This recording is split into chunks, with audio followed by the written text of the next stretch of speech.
大家好，歡迎收睇 HKTWC 嘅風暴速報，我係 Casper， 即刻同大家跟進下最新嘅風暴消息同埋蝴蝶嘅最新動態。1號戒備信號現正生效，天文台指出蝴蝶今日會同香港保持超過500公里嘅距離，1號戒備信號會喺今日維持。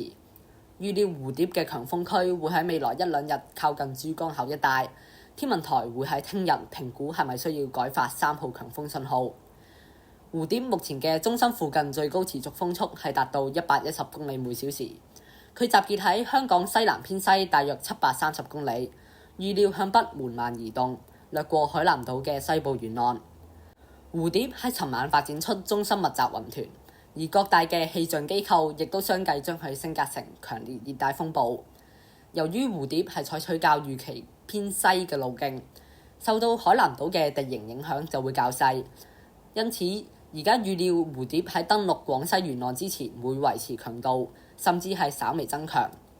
由衛星雲圖可見，蝴蝶而家係組織緊風眼結構，現時唔排除佢會達到颱風下限嘅強度。但係喺過去幾小時，佢嘅強對流就變得較為鬆散，唔排除係受到海南島嘅地形影響。而喺路徑方面，蝴蝶現正向偏北方向移動。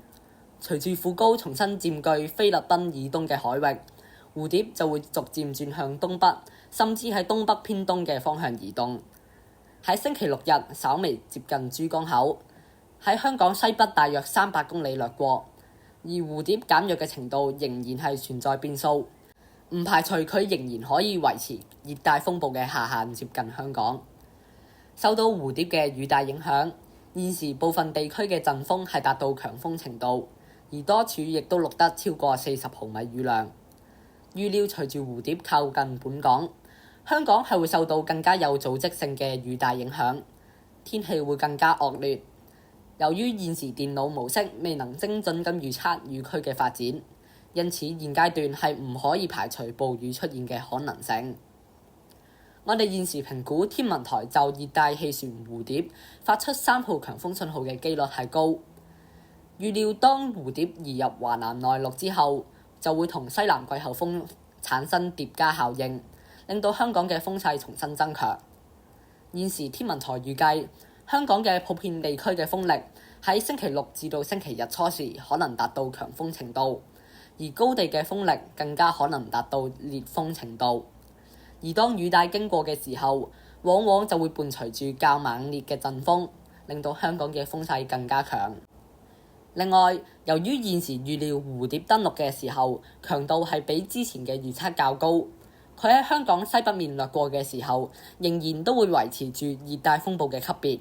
而香港受到嘅影響亦都會較為顯著。而喺8號波嘅機率方面，我哋現時預料天文台就熱帶氣旋蝴蝶發出8號烈風或暴風警告信號嘅機率係低。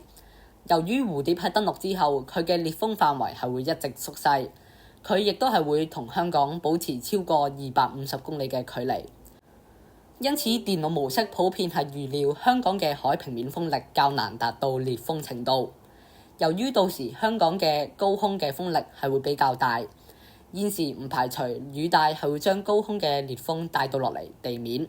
令到離岸嘅風力係短暫達到烈風程度，但係佢仍然係唔足夠令到天文台發出8號信號嘅。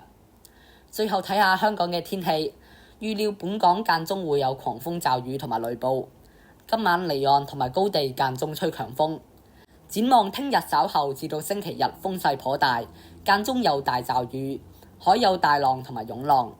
而下週初受到偏南氣流同埋高空擾動嘅影響，天氣仍然係唔穩定嘅。今次嘅風暴速報就到此為止，我哋會同大家密切關注住熱帶氣旋蝴蝶嘅最新情況。有消息再同大家以貼文或者影片嘅方式報導，而我哋聽晚亦都係會有討論直播，同大家詳細講解下香港嘅風雨情況，以及回答大家嘅問題。我哋喺聽晚嘅直播見，拜拜。